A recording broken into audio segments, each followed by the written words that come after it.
it? Loved it. Did you watch it? Yes. You like it too? Hated it. Oh no, really? But we're doing it this week on Profile. Uh-oh. Hi, is that Lala? Uh-oh, hippie Lala. They've been off our screens for more than a decade. Haven't you been doing for the last 15 years? Where have you been? I missed you. But they're back. The terry-cloth coated, baby-faced, baby-talking, TV-tummied, adored, but surreal Teletubbies to entertain a new generation of kids. How are you, Lala? I'm very well, thank you very much for asking. Over the hills and far away. This global multi-award-winning children's show exploded onto our TV screens in 1997.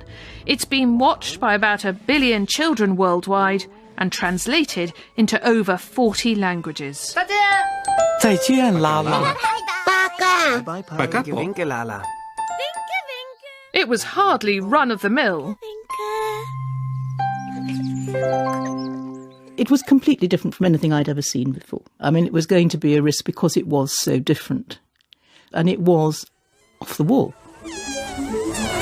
Teletubbies! What lurked beneath the lush green fields of Warwickshire where the programme was secretly filmed? Presented to toddlers was a utopian world of gurgling, giggling, 7-foot characters playing and frolicking with giant rabbits, eating tubby toast and tubby custard, and not to forget the Blue Hoover-like character, Nunu. Nikki Smedley. Lala, for me, was based partly on myself as a child, partly as my sister as a child, and some children of friends that I knew very well, and one little girl in particular who was a real little spunky thing. So there was a lot of her in Lala. So what are the characteristics?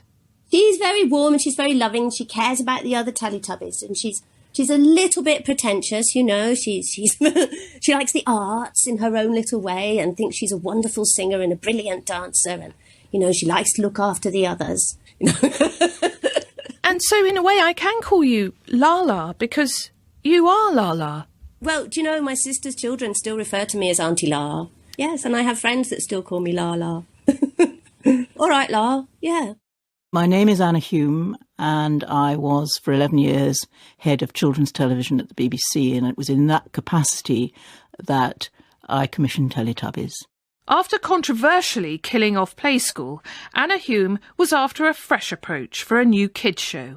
What they were talking about were these characters that were not human, weren't puppets. They were people in skins, but they weren't real. But they were new creatures called Teletubbies. And they didn't speak. They only made noises, but those noises were a perfectly acceptable language which children would understand, and Teletubbies understood. Filming began. Not all went smoothly, as Andy Davenport, who co-created the new show, recalls. I can certainly remember lots of moments when it wasn't coming together, very much at the beginning when the performers first had the costumes on for the first time. It's very demanding physically to wear one of those costumes, and your vision is very restricted. So they were having a great difficulty at first with even just walking around in Teletubby Land. The ground is obviously uneven, there are little hills everywhere, and we also discovered that they couldn't hear anything either when they had the heads on. So how did you discover that? By trying to give them instructions. I think one of the first things we shot was them standing on separate hills and then turning to camera to wave and say "oh," and the first thing we realised was that they couldn't find the camera, they couldn't see the camera. So tried speaking to them through megaphones. Did you? All sorts of things. I have this image in my head now. Everything, yeah. In the end, we gave them earpieces and microphones and put enormous fluorescent flags around the cameras so that they could see them. It was going to be a risk, whatever, because it was so different. Because people are very conservative, particularly parents with younger children. And you were prepared to take the risk? Well, I thought it was worth it. And the blowback was swift. Dumb or not, nations battle over Teletubbies. Teletubbies, are they harmless fun or bad for our children? Speak properly, the boss tells Poe and Co. I was angry, I suppose, more than anything, because I thought you just don't understand. Yeah, and did you tell people that? Were you able to express your opinion on it? I certainly did in various places. Yes, I was very angry because I thought, it's so stupid. The show was hugely successful. Toddlers weren't the only age group mesmerised. In 1997, their record, Teletubbies Say A-O, topped the charts, selling over 1 million copies.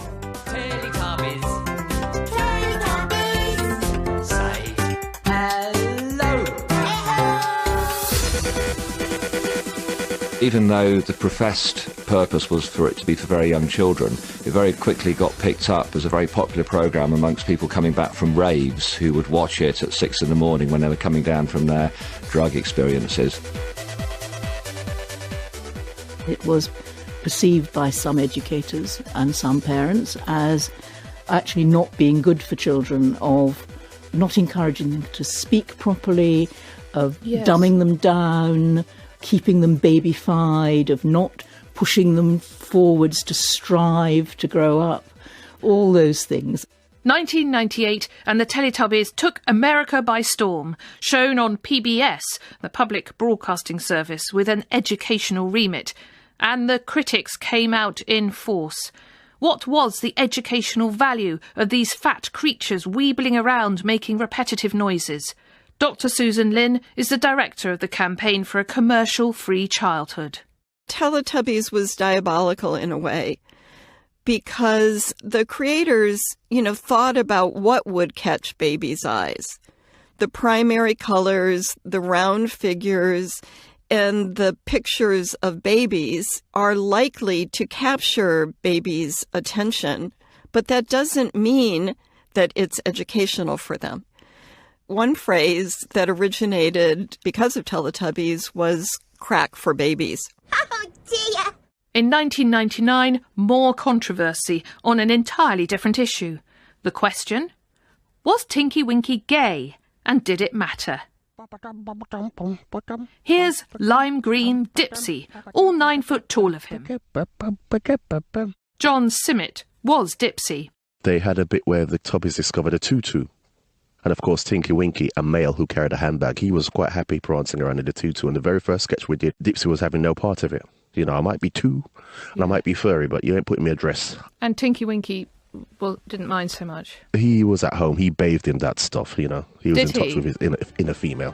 When I preach the Bible, Leviticus 18:22, that homosexuality is an abomination.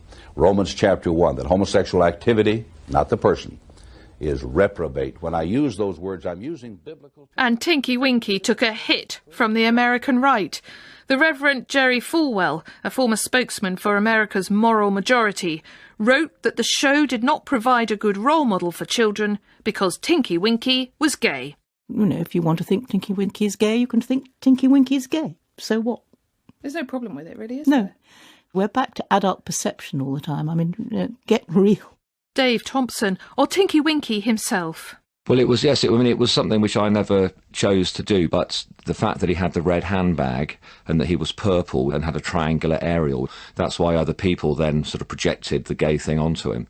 But that was certainly nothing that I ever intended. Tubby Toast! I'm Justine Roberts and I'm the CEO and founder of Mumsnet. So I started a thread on Mumsnet to just garner opinion from people of what they felt about the show coming back and what their thoughts were about it. And it did cause some very, very strong emotions, I must say. I was a daft teenager when it came out and I had a la-la bag. I was the envy of every toddler for miles. I have many, many thoughts about Teletubbies, none of which are suitable for radio. Oh, great. I thought I'd erased the trauma of the bloody Teletubbies from my mind, and now you've dragged it all up again. Who does Lala like best? Dipsy. Oh, really? I love it all the Teletubbies, but the Dipsy I love, love, love. Do you love Dipsy the best? I don't want to say that because I might upset poor Aunt Tinky Winky. Do you think Tinky Winky would get upset?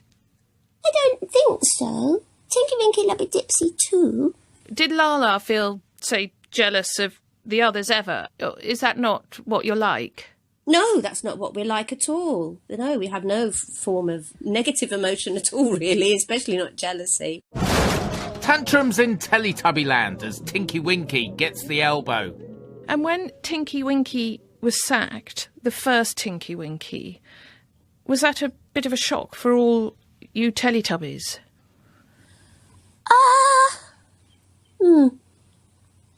Yes and no. It's almost like Top Gear, you know, when you lose one presenter, do all the rest go with them? But you decided to stay. It's not remotely like Top Gear. Everyone was preparing for this big party they were going to have to celebrate the end of filming, and I got a letter from the company accountant telling me that my interpretation of the role had not been accepted and that I was fired. Where were you when you got this letter? Just tell me the moment that you got it. I'd just come out of costume, and I was actually on the location when I was looking forward to going to the party as well, and I thought, well, that's very nice of them, that's very sensitive to tell me just now, right before the party. And I told the others and got in the car and drove home to London. So you were in Teletubbyland when you read about it? I was, yeah. What was your immediate reaction? I was just shocked. I'm not somebody who ever cries, but at that time I did. I got in the car and I had tears in my eyes and I drove off.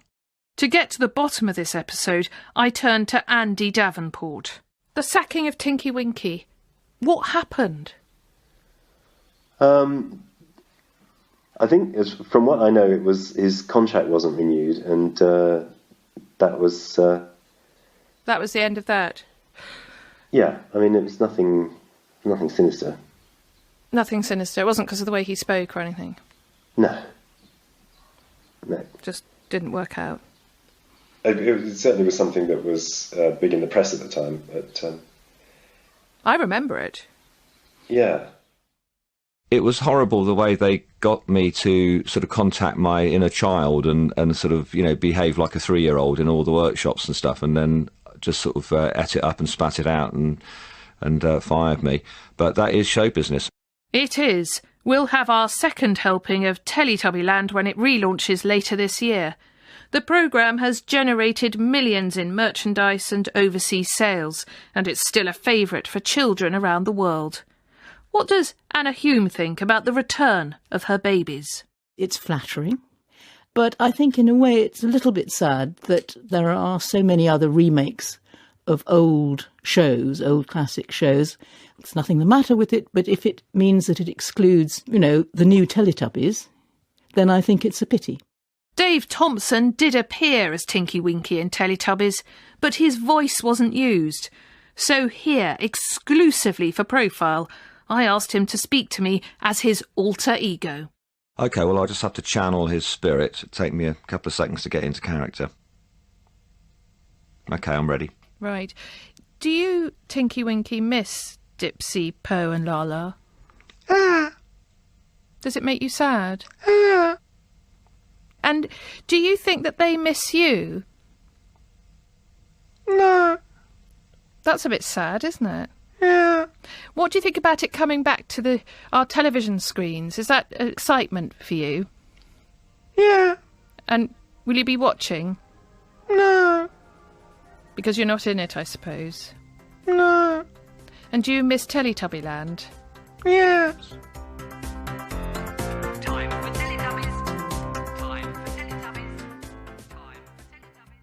Profile was presented by Becky Milligan and the producer was Ben Crichton.